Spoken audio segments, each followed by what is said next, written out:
रावजी सकाराम हायस्कूलमध्ये 78वा स्वातंत्र्य दिन उत्साहात साजरा। सम्राट चौकातील रयत शिक्षण संस्थेच्या रावजी सकाराम हायस्कूलमध्ये 78वा स्वातंत्र्य दिन उत्साहात साजरा करण्यात आला। रावजी सकाराम हायस्कूल NCC महाराष्ट्र 38 बटालियनच्या वतीने ध्वजास मानवंदना देण्यात आली। याचे संचलन अनुष्का डोळसे व राज बनसोडे यांनी केले।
यावेळी प्रमुख पाहुणे राहुल मुनोत, स्थानिक स्कूल कमिटी सदस्य केतनभाई शहा, माधुरीताई पाटील, ऋतुजा शहा, कॅनरा बँकेचे मॅनेजर अनिल शहापूर वाडकर, यशपाल नवघरे, कला शिक्षक रामचंद्र हाके, मुख्याध्यापक संतोष वालवडकर, मुख्याध्यापिका निलिमा शिरसाट, ज्युनियर विभाग प्रमुख अमर देशमुख आदी मान्यवर उपस्थित होते।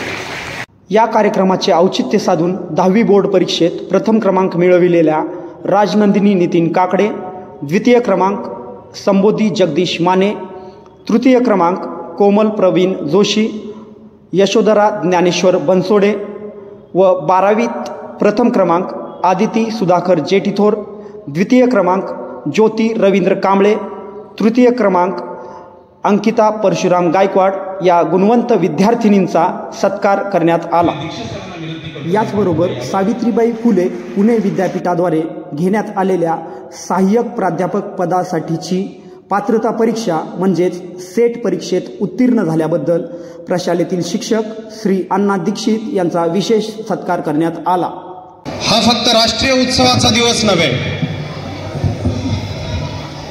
तर हा आपल्या देशाच्या क्रांतिवीरांच्या, हुतात्मांच्या आणि स्वातंत्र्य सैनिकांच्या संघर्षाचा आणि बलिदानाचं प्रतीक आहे। 250 वर्षाच्या गुलामगिरीतून भारताला सोडवण्यासाठी अनेक क्रांतिवीरांनी आपल्या प्राणांची आहुती दिली। त्या सर्व क्रांतिवीरांना, हुतात्म्यांना, स्वातंत्र्य सैनिकांना नतमस्तक होण्याचा आणि आदरांजली वाहण्याचा दिवस आहे हा। असे आपल्या भारत देशामध्ये अनेक क्रांतीवीर हुतात्मे होऊन गेलेत. त्यामुळे आज जो आपण स्वातंत्र्याचा श्वास घेतोय त्या लोकांच्या कुर्बानीमुळेच घेतोय.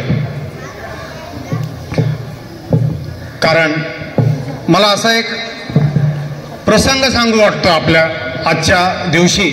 तो फारच महत्त्वाचा प्रसंग आहे असं मला वाटतं आणि ते सांगितल्याशिवाय मला राहवत नाही. आपले 3 क्रांतीवीर भगतसिंग, राजगुरू आणि सुखदेव आहे, यांना लाहोर जेलमध्ये अटक करण्यात आली होती आणि फाशीची शिक्षा ठोठावण्यात आली. मग त्यावेळी इंग्रज अधिकारी एक इंग्रज अधिकारी जेलर होता. तो जेलर त्यांच्याजवळ आला आणि त्यांना विचारलं की तुमची अंतिम इच्छा काय, तुमची शेवटची इच्छा काय.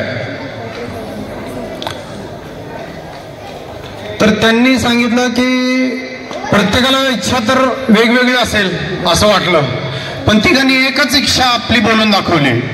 ते म्हणाले की आम्हाला व्यायामाचं साहित्य पाहिजे. हे ऐकून जरा थोडा जेलर आवाज झाला एकदम, पण तो काहीच बोलला नाही. त्यांनी व्यायामाचं साहित्य आणून दिलं त्यांना. 1-2 दिवस त्यांनी व्यायाम केला, त्याला राहवलं नाही. 2-3 दिवसांनी तो विचारत होता की तुम्हाला फाशीची शिक्षा देण्यात आलेली आहे, तुम्ही तुमच्या आयुष्याच्या शेवटच्या टप्प्यात आहात, तरी तुम्ही व्यायामाचं साहित्य का बरं मागितलं. त्यांचं उत्तर फार मार्मिक होतं. ते म्हणाले की जेव्हा आम्ही देवदेवतांची पूजा करतो तेव्हा आम्ही त्यांना जी फुलं अर्पण करतो ती फुलं ही ताजी, तवानी, टवटवीत असतात. असंच आम्ही या भारत मातेला अर्पण होणार आहोत. त्या भारत मातेला अर्पण होण्याआधी आम्ही ताजे तवाने आणि टवटवीत तर असलो पाहिजे ना. म्हणजे असं ते त्यांचं हे वक्तव्य ऐकून त्या जेलरच्या सुद्धा डोळ्यात पाणी आलं. आणि असे हे आमचे भारत मातेचे सुपुत्र जे हसत हसत फासावर चढले. म्हणून मित्रांनो, आज स्वातंत्र्य दिनानिमित्त फक्त शेवटचं बोलण्याआधी मी तुम्हाला एकच सांगणार आहे की आपण या हायस्कूलमधून कॉलेजमध्ये जाताल, कॉलेजमधून उच्च शिक्षणासाठी परदेशात सुद्धा आपली जायची वेळ येईल. नक्कीच तिथं आपण या भारताचं नाव रोशन करताल, हिंदुस्थानाचं नाव रोशन करताल. परंतु या निमित्त, आजच्या दिवसानिमित्त मित्रांनो, आपण माझ्या या 2 ओळी आपल्या हृदयात कोरून ठेवा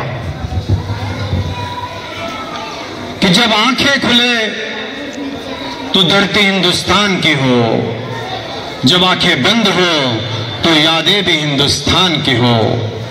हम मर भी जाए तो कोई गम नहीं, मरते वक्त भी मिट्टी हिंदुस्तान की हो, मिट्टी हिंदुस्तान की हो.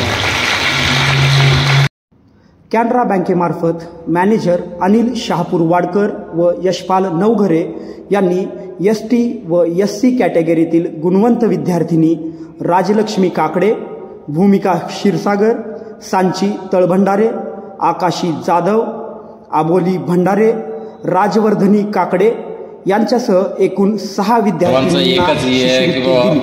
आपण चांगला अभ्यास करावा आणि सर्वांना एक वाक्यात मी सांगतो की मोबाईलचा वापर करू नका, मोबाईल यूज करू नका. अभ्यास म्हणजे आपलं मेन हे आहे की अभ्यास अभ्यास अभ्यास, एकच अभ्यास करणे, तरच आपली प्रगती ही होईल. प्रशालेचे माजी विद्यार्थी संभाजी जवंजट यांची प्रशालेमध्ये 3री पिढी शिकत आहे. त्यांनी देशभक्तीपर गीत सादर करून उपस्थितांची मने जिंकली व कार्यक्रमाची शोभा वाढविली. ना तो एक भाषा मेरी, ना मेरी एक जाती,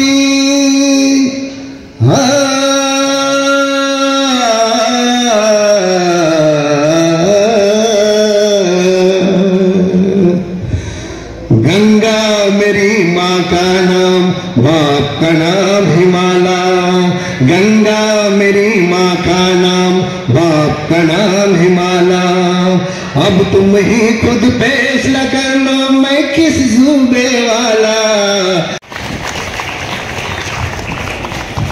भारत माता की, भारत माता की, अजून जोरात आवाज पाहिजे, भारत माता की। Very good. प्रत्येक वर्षी आपण वेगवेगळ्या क्षेत्रात काम करणारे नवीन नवीन उद्योजक असू दे, नवीन काम करून देशाचं नाव उज्ज्वल करणारे असे प्रमुख पाहुणे म्हणून आपण झेंडावंदनला उपस्थित करतो। आजचे पाहुणे जे राहुल मुनोत आहेत ते बार्शी जवळील एक जवळा खेड्यातले एक शेतकरी असून त्यांनी सर्व जगभर त्यांचे आंबे आणि डाळिंब हे निर्यात करतात। विचार करा मित्रांनो, सोलापूर जिल्ह्यात बार्शी तालुक्यातलं छोटं गाव जवळा, तिथं सुद्धा ते ॲग्रिकल्चर एज्युकेशन घेऊन आज एक्सपोर्ट करतात, निर्यात करतात व सोलापूर जिल्ह्याचं नाव उज्ज्वल करतात। विद्यार्थ्यांना तुम्हाला माहीत नसेल, देशातून जेवढं डाळिंब एक्सपोर्ट होतं त्याचे 80% डाळिंब आपल्या सोलापूर जिल्ह्यातनं जगभरात जातं। ही फार अभिमानाची गोष्ट आहे आपल्यासाठी।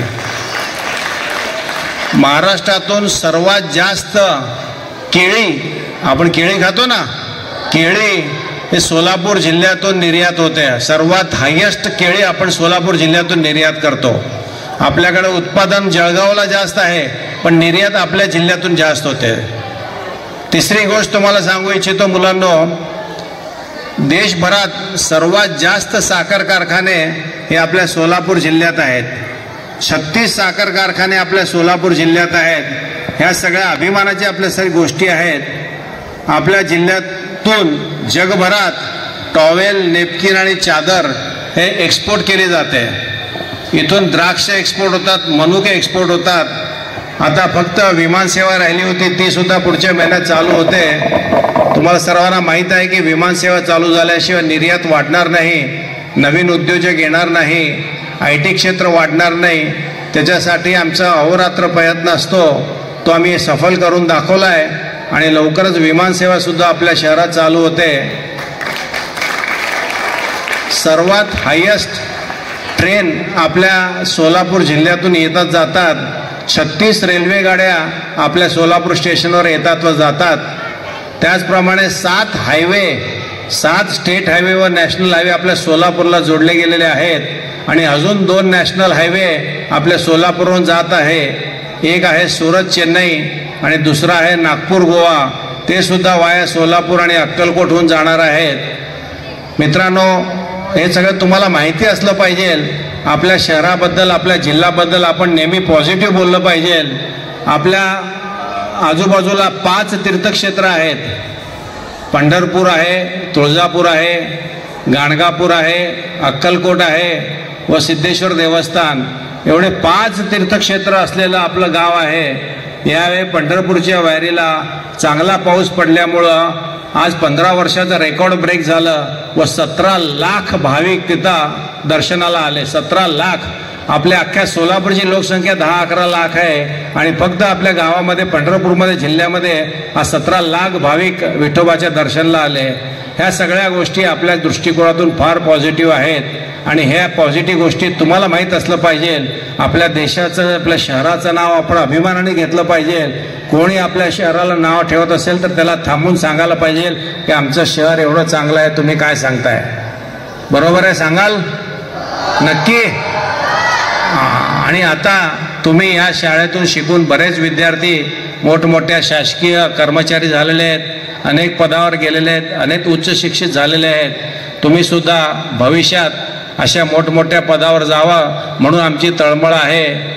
आपल्या शाळेमध्ये, माझ्या शाळेमध्ये जवळजवळ 95% बहुजन समाजाचे विद्यार्थी आहे। याचा आम्हाला गर्व आहे।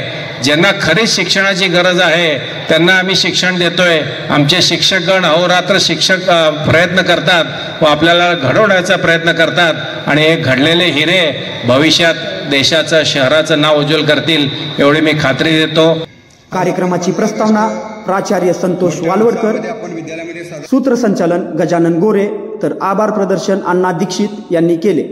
कार्यक्रमाच्या यशस्वीतेसाठी ज्युनियर माध्यमिक व प्राथमिक विभागातील सर्व शिक्षक शिक्षकेतर कर्मचारी यांनी प्रयत्न केले। कार्यक्रमाच्या शेवटी सर्व विद्यार्थ्यांना खाऊ वाटप करण्यात आला व कार्यक्रमाची सांगता झाली। निर्मिती अण्णा दीक्षित, मार्गदर्शन संतोष वालवडकर। धन्यवाद।